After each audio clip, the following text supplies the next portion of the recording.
வணக்கம். இன்று புகையிலை ஒழிப்பை பற்றி ஒரு விழிப்புணர்வு.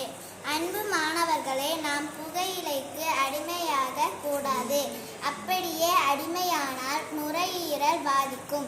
புகையிலையில் உள்ள நிக்கோட்டின் என்ற நுரையீரலை பாதிக்கும்.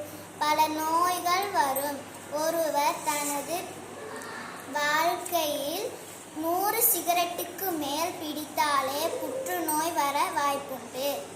எனவே அன்பு மாணவர்களே, நாம் புகையிலை